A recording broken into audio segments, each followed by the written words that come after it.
So if we're not going to compare ourselves to others, and we're not going to try to compete with others when it's irrelevant, then we need to compete with ourselves. It's always been funny that a lot of people will get pissed when they lose a game, even when it's something they have not prepared for, something they really have no business doing. And unfortunately, we call this feeling of hating losing, we often call this competitiveness.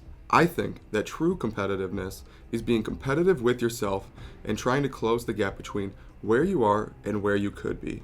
So once you have an understanding of who you want to be, you can start to work towards that, right? Because this ideal version of you is somewhere off in the future. That's the person you want to become. But you're not there. And there's a gap, right? There's a gap between who you are and who you could be. And because of that, there's a tension, right? There's a desire to move closer to that ideal version of you. That's my motivation. That's what drives me. Because I know each and every day I need to work my ass off to become the person I want to be. You can immediately start acting like the person you want to become. So once you have that idea of who you want to be, although you're not that person, you can act as that person would. And when you do that, you will eventually become that person. So if the goal of self-improvement is to become that person, then we need to be competitive with ourselves.